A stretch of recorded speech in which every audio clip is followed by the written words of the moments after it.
Hallelujah. मैं परमेश्वर का धन्यवाद करती हूँ आज के सुंदर अवसर के लिए और आप सभी को जय मसीह की।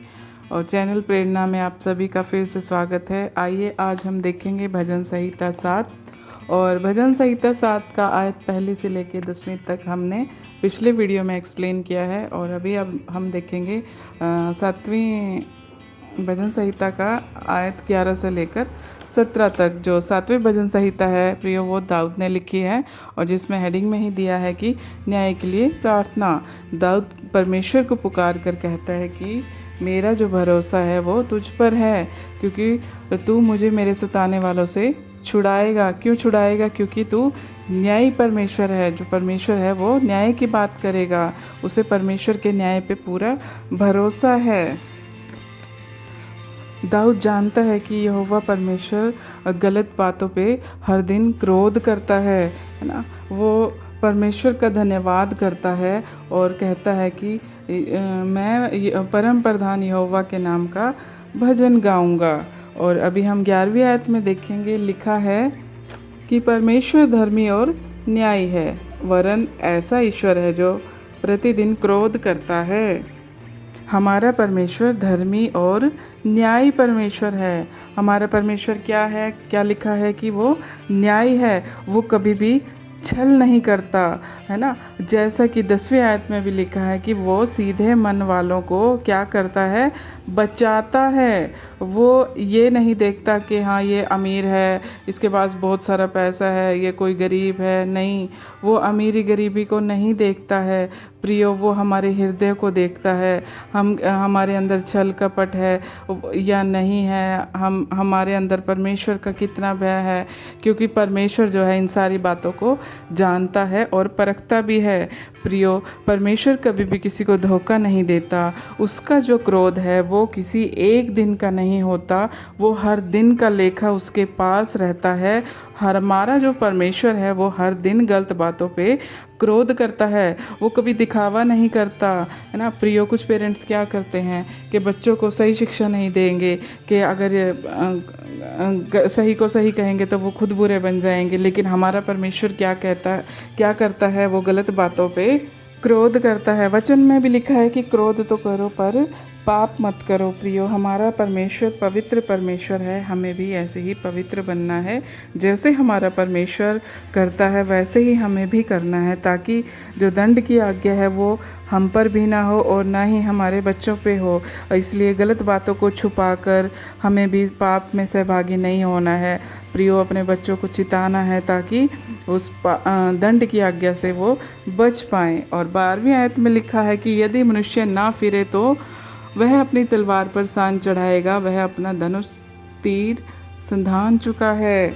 यदि इतना होने के बाद भी कोई अपना मन नहीं फिराता है और अपने पापों से मन नहीं फिराता है तो वो पाप में ही जीवन जी रहा है। तो प्रियो, ऐसे मनुष्य के लिए परमेश्वर अपनी तलवार पर सान चढ़ाएगा।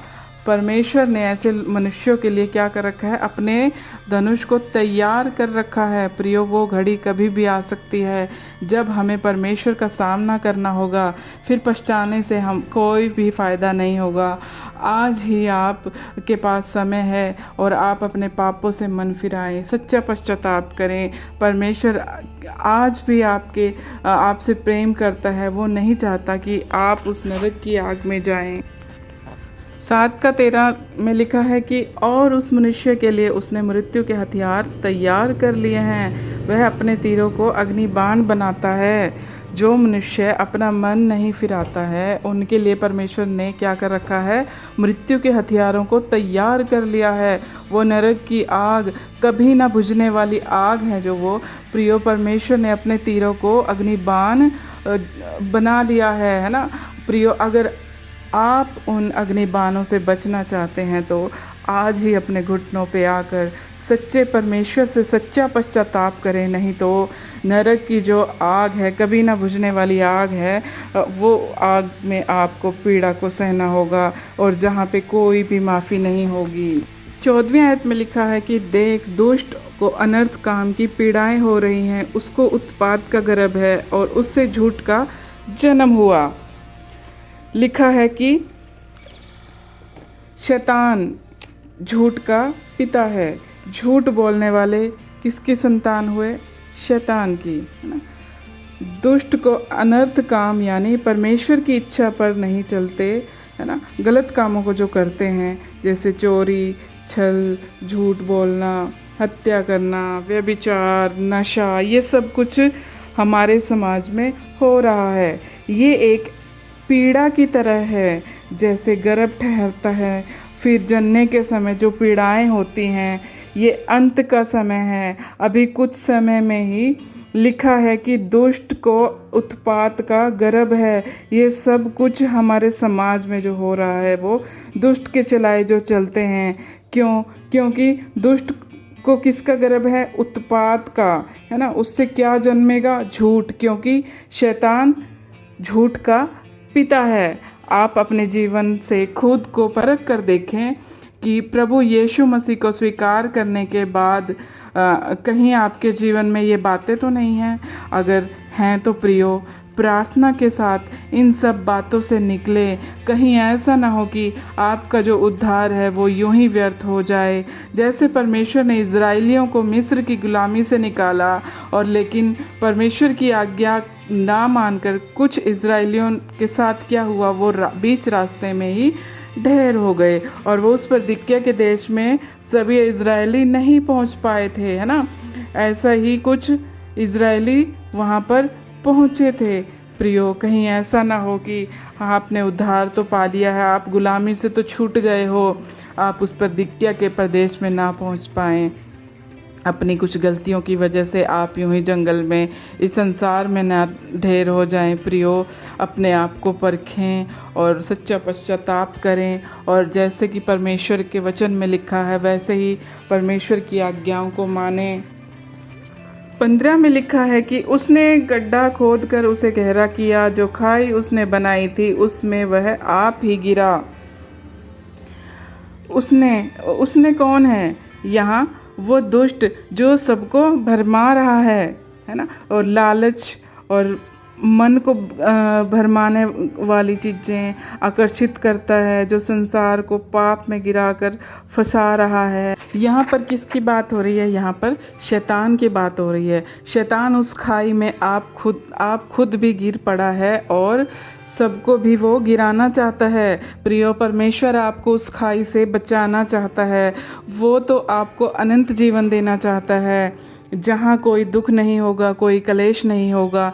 ये फैसला आपका है प्रियो, आज कि आप परमेश्वर के संग रहना चाहेंगे या फिर उस नरक में जो शैतान के संग रहना चाहते हैं। प्रियो, क्योंकि आने वाले कल में फैसला हमारा नहीं, परमेश्वर यहोवा का होगा, है ना। आज आपका फ़ैसला है कि आपको निर्णय लेना है कि आप परमेश्वर की राह पे चलना चाहते हैं या शैतान के चलाए आप चलना चाहते हैं। ये निर्णय आज आपका है, लेकिन आने वाला जो कल है, जो न्याय का दिन होगा, उस टाइम जो फ़ैसला है वो परमेश्वर का होगा।